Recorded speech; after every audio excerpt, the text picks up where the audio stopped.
बिस्मिल्लाहिर्रहमानिर्रहीम इय्याका नअबुदु व इय्याका नस्तईन। मेरे पाकिस्तानियों, आपको तस्नीम हैदर का लंदन से सलाम।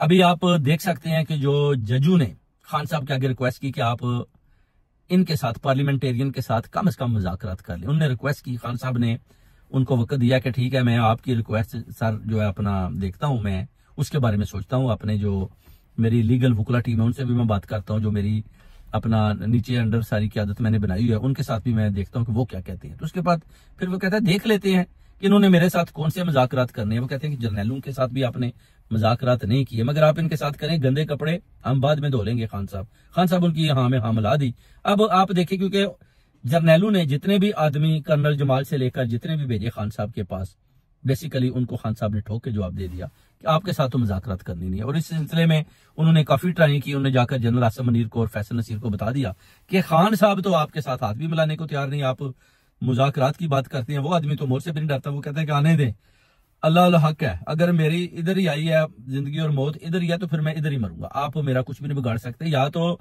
आप अपना अल कुरान के ऊपर से आप अपना ईमान खत्म कर दें तो फिर तो बात हो जाती है। तो अगर आपका ईमान अल्लाह की किताब पर, और अल्लाह की किताब में लिखा है कि जिस दिन मैंने इंसान का लास्ट डे लिखा है तो उसी दिन ही खत्म हो जाएगा। तो वो कहते हैं कि मुझे इन जर्नैलों ने या इन्होंने मरियम नवाज या नवाज शरीफ ने क्या मारने से पहले भी इन्होंने गोलियां चलाई, अरशद शरीफ का कत्ल किया, जिले शाह का किया। उनका कत्ल ही ऐसे था, डेफिनेटली बहाना बनना था, इन्होंने उनको मरवाया है। मगर उसमें वो कहते हैं कि ठीक है, जनरल्स का भी इतना कसूर नहीं है जितना इन्होंने खुद अपनी आर्मी को, खान साहब कहते हैं कि इन्होंने खराब किया हुआ है। अगर ये उनको कहते हैं कि आपका हमारे साथ कोई लेन देन नहीं है, आप अपनी हदों में रहें, तो डेफिनेटली वो चले जाएंगे। बेसिकली वो कहते हैं कि पार्लियामेंटेरियन जो है ना वो करप्ट है। खान साहब कहते हैं जब तक पार्लियामेंटेरियन इनकी गिरफ्तारियां नहीं होंगी, इनसे जो पैसा, अब देखिए वो कहते हैं दुबई में कितना चला गया, जजू को उन्होंने बताया कि वो किधर है, गरीब आवाम भूखी मार रही है, स्कूल नहीं है बच्चों के पास, लोग बच्चे गरीब, अपने कद के बराबर उनकी परवरिश नहीं हो रही। तो वो कहते हैं कि ये पैसा कहाँ गया, आप ये बताएं। और ये अपना जनाब 11-11 मिलियन पाउंड के उधर जनाब इन्वेस्टमेंट्स की हुई है एमपीएस एमएनए। तो इनसे भी तो पूछना पड़ेगा ना कि ये पैसा आपने बाहर कैसे भेजा। खान साहब का बड़ा वैलिड पॉइंट था, जज भी एक दफा ना कांप गए थे। खान साहब का बड़ा वैलिड पॉइंट है। वो कहते हैं कोई नहीं, इनकी भी जो गंदे कपड़े हैं ना इनकी धुलाई करेंगे, आप बस मुज़ाकरात करें। यानी मुज़ाकरात का मतलब है कि आप मुज़ाकरात कर लें, एक दफा बाहर आ जाए। आप यकीन जाने, एक दफा खान साहब नवाज शरीफ को कह देना कि मैं आपके साथ मुज़ाकरात करने को तैयार हूं, तो ये खुशी से पागल हो जाएगा। मरियम नवाज भी खुशी से ये पागल हो जाएंगे। मरियम और शहबाज और इनमें आपस में झगड़ा हो जाएगा कि मैंने मुज़ाकरात के लिए जाना है, मैंने मुज़ाकरात के लिए जाना है। शहबाज शरीफ बोलेगा मुझे खान साहब से मुज़ाकरात करने हैं, नवाज शरीफ बोलेगा मुझे करने हैं, मरियम नवाज बोलेगी मुझे मिलना है, मुझे मुज़ाकरात करने हैं। राणा सनाउल्लाह अपना शोर मचाएगा कि मुझे करने दे, नहीं तो वो मुझे नहीं छोड़ेगा। क्योंकि जनरल आसिम मुनीर साहब ने तो बड़ी कोशिश की, मगर उनके डेफिनेटली वो कहते हैं कि आपने जुल्म इतना करवाया है मेरी कौम, मेरी अवाम, मेरी पार्टी के ऊपर कि मैं आपके साथ कैसे मुज़ाकरात, वो कौन से मुज़ाकरात हैं जो आप मेरे साथ करने चाहते हैं, वो कौन सी शर्तें आपने रखी हुई हैं जिसके बलबूते पे आप कहते हैं कि मैं आपके साथ मुज़ाकरात कर लूं। वो कहते हैं ये हो ही नहीं सकता। खान साहब कहते हैं कि मेरे और आपके दरमियान में मुज़ाकरात नहीं हो सकते। पाक आर्मी को वो कहते हैं मैं सलूट पेश करता हूं, दिलो जान से मोहब्बत करता हूं, अपनी जान तक भी मैं पाक आर्मी को देने को तैयार है, मगर मैं जिन जर्नैलों पर सिर्फ तनकीद करता हूं, उनको बताता हूं कि हक और सच का रास्ता क्या, आप किधर खड़े हैं, आपने कैसे और किस तरह जो है ना इस काम को जो आप गलत कर रहे हैं, गहराई नहीं कर रहे हैं, ये आपके गले पड़ जाएंगे। जैसे राजा हसन साहब ने बोला था कि यार कोई जनरल आसिम मुनीर साहब को समझाए कि ये कर क्या रहे हैं, इनको पता नहीं कि कल को आर्टिकल 6 या कोई ऐसा जर्नैल आ जाता है तो जो आपके खिलाफ हो जाता है, तो वो तो आपके ऊपर आर्टिकल 6 लगाकर आपको जनाब वो गले का फंदा बना देंगे। तो आप क्यों नहीं समझते, फिलहाल तो आप चल रहे हैं तो ठीक है जी, पावर है, या पावर खत्म हो जाएगी तो फिर आप किधर जाएंगे, किधर छुपेंगे। ओवरसीज कम्युनिटी भी है, जनरल बाजवा साहब का हाल आप देख लें, जनरल मुशर्रफ का देख लें, उससे पहले अपना याहिया अयूब साहब के हाल देख लें। तो आप क्यों अपने बच्चों के और अपने दुश्मन बने हुए हैं। आप कम से कम सबको, सब पार्टीज को बराबर लें, सबके साथ आप एक बिल्कुल सही लेवल रखिए और सबको एज ए पोलिटिकल पार्टी समझकर उनको डील करें। और जो पार्टी जीती है उसके हाथ में आप डोर समझिए कि ठीक है जी, आपने 2-1 सीरियल से इमरान खान साहब ने जो अपना इलेक्शन जीता है तो ठीक है, हम आपको वजीर आजम चुनते हैं। अब वजीर आजम इमरान खान साहब को तो वो बनाने को तैयार हैं कि हम आपको वजीर आजम बनाते हैं, मगर खान साहब कहते हैं कि मैं इस तरह वजीर आजम नहीं बनना चाहता जैसे आप मुझे डील के तहत बनाकर, मेरे साथ मुज़ाकरात करके, मेरे साथ मशवरे गलत मलत मेरे साथ तरमीमें पास करवा कर, सिग्नेचर करवा कर आप मुझे प्राइम मिनिस्टर की चेयर पर बिठाना चाहते हैं। वो कहते हैं नहीं, मुझे अपनी कौम के लिए हकीकी आज़ादी चाहिए, और उस हकीकी आज़ादी के लिए जो है ना मेरी और आपकी वो अपना जंग तो नहीं है, एक तनकीद है। और अपनी कौम के लिए शायद आपकी आंखें खुल जाएं और शायद आपकी जो है मेरी बात आपकी समझ में आ जाए। ये नवाज शरीफ ग्रुप तो वो कहते हैं सारे अनपढ़ लोग हैं, जाए लाइन में तो कोई पढ़ा लिखा भी नहीं। अगर ये थोड़े पढ़े लिखे होते तो ये कभी भी ऐसे काम ना करते जो गैर आईनी कर रहे हैं, और आप इनको समझाते भी नहीं है। वो कहते हैं कि 25-26 करोड़ आबादी है, इसमें बड़े बड़े पढ़े लिखे नौजवान लड़कियां हैं, यूथ है बड़ी, उनको आगे आने दे, उनको मुल्क की खिदमत करने दे। मुल्क हम सब का है, इनका नहीं है कि इनके प्यू दादे ने अपने नाम नहीं लगवाया हुआ, किसी पटवारी ने इनको लिख कर नहीं दिया हुआ कि बार बार एक बारी तेरी तो दूसरी बारी मेरी। खान साहब कहते हैं ये नहीं मैं चलने दूंगा। हाँ, मेरे बाद और कोई होगा जो मुल्क का वतन होगा, जो इस काबिल होगा, पढ़ा लिखा होगा, जो आप समझते हैं कि मुल्क को चला सकते हैं। आप देख सकते हैं कि जैसे अपना वजीर खजाना की सीट से देखें असद उमर कितने आए, खुद ही छोड़कर भाग पाए, क्योंकि खान साहब के नजरिए के मुताबिक वो नहीं चल पाए। तो उन्हें बोला जी कि हम हाथ खड़े करते हैं, 4-5 ही तो इनके पास हैं, 6वां तो आज तक वो कहते हैं आया ही नहीं। इन 5 से एक आदमी को चुनकर वजीर अपना जो है खजाना लगाना होता है, और इन सब में जो सबसे बड़ा चोर और डाकू है वो है साक डार, और वो जो है उसको किसी चीज का पता नहीं है, उसको बस पता है कि करप्शन कैसे करनी है, चोरी कैसे करनी है, डाका कैसे डालना है। तो इसलिए वो कहते हैं ठीक है, मैं जजू को मैं सोचकर बताऊंगा आपको कि मुझे इनके साथ मुज़ाकरात करने हैं कि नहीं। अगर मैं करूंगा फिर भी बता दूंगा, मगर मैं आपने जो रिक्वेस्ट किया है इसके बारे में डेफिनेटली सोचूंगा।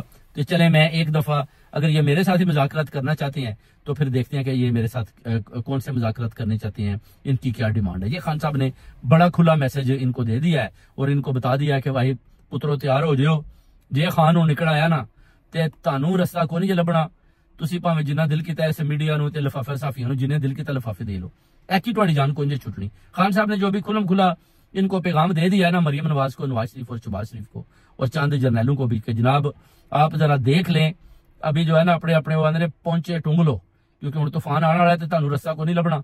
क्योंकि उसकी वजह है कि जनरल आसिम मुनीर साहब परेशान क्यों है, वो मैं आपको बता दूं। जनरल आसिम मुनीर साहब परेशान है क्योंकि आर्मी के अंदर से आपको पता है जर्नैल्स भी काफी जो इनके खिलाफ हो चुकी हैं, वो इनको बार बार कहते हैं कि आप गैर आईनी काम कर रहे हैं। कोर कमांडर भी बैठते हैं, जब इनकी आपस में मुशावरत होती है तो वो कहते हैं कि आपने गैर आईनी काम कर रहे हैं, 9 मई हुआ ही नहीं है, आपने ये सारे गैर आईनी काम किए होंगे, आर्टिकल 6 लगेगा, आप इससे बचेंगे कैसे। आप जो है ना अपनी हद में आ जाए, आप ये जबरदस्ती की हुकूमत किसी को दिलवाने के चक्कर में ना रहे। हमारा दायरा मजबूत है, कौम हमारे साथ खड़ी है। अभी हमें और कौम के दरमियान, अवाम के दरमियान एक बहुत बड़ा डिस्टेंस और नफरत का एक ना वो कहते हैं बहुत बड़ा ब्रिज जो है ना वो खड़ा हो चुका है, तो उसको मिटाना है। तो उसको एक शख्स ही मिटा सकता है, वो कहते हैं वो है इमरान खान। और आप जितनी देर तक ये मरियम नवाज या नवाज शरीफ को जफा लगा के रखेंगे ना, तो ये कौम आपके साथ नहीं खड़ी होगी। ये जर्नैलों ने भी अंदर से, कोर कमांडरों ने भी अंदर से जनरल आसिम मुनीर को साफ साफ पैगाम दे दिया। जनरल आसिम मुनीर भी इस बात को सोचने पर मजबूर हो गया कि बात जो है ना उसकी बात, इनकी बातों में तो दम है।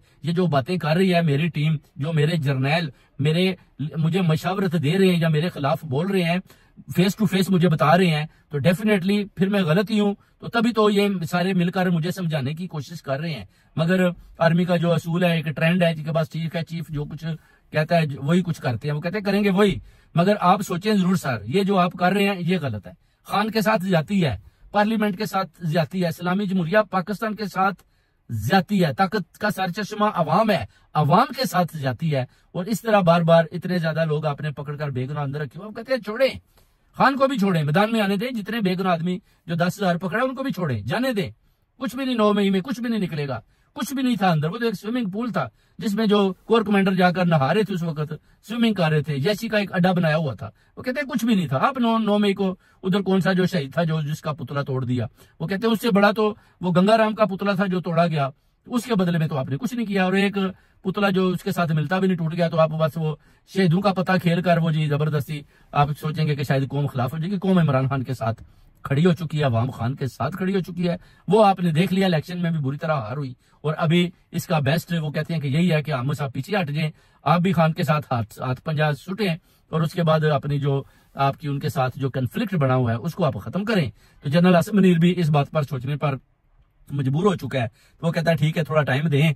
तो अभी ये जो आखिरी था इमरान रियाज खान वाला जो मरियम नवाज ने करवाया है, इस पर जो अपने जनरल भी देख रहे हैं कि इसके ऊपर जो केस बनाया गया है वो डेफिनेटली तहकीक करेंगे कि इसको अगर पकड़ा है। अगर इसमें आप ये कह लें कि अगर जर्नैलों का हाथ होता थोड़ा बहुत भी, तो फिर उसको कोर्ट में नहीं लेके जाना था, उन्होंने गैब कर देना था। मगर इसको कोर्ट में लेकर गए हैं, इसका मतलब है कि ये लोग गुलू बट थे सारे। मरियम नवाज शरीफ और शहबाज शरीफ के आदमी थे जिन्होंने इसको अपना इमरान रियाज खान साहब को पकड़ा और इनको जो कोर्ट में लेकर गए, क्योंकि एजेंसी के आदमी होते या जनरल आसिम मुनीर के होंगे सही, सबको पता है, मगर उन्होंने कानून में कुछ इसी तरह ही रखा है कि पहले भी आपको पता है कोई अहमद फराज नहीं मिल रहा था तो वो मिला, तो अभी फिर वो बोलेंगे इमरान रियाज खान अगर खत्म हो गया, इसको गायब कर दिया, तो शोर जो अभी पड़ा है लोगों ने जो ट्विटर पर है और जो अपना सोशल मीडिया पर है, वो कहते हैं ये डबल हो जाएगा, इससे बेटर है कि हम इमरान रियाज खान को कोर्ट में पेश कर देते हैं, लोग देखेंगे जी कि कोर्ट में आ गया है, तो उसके बाद ठंड ठंडैया हो जाएगा। बेसिकली ये एक जैली पर्चा था जो असद आरिफ भट्टी जो एक क्रिमिनल आदमी है, इसके ऊपर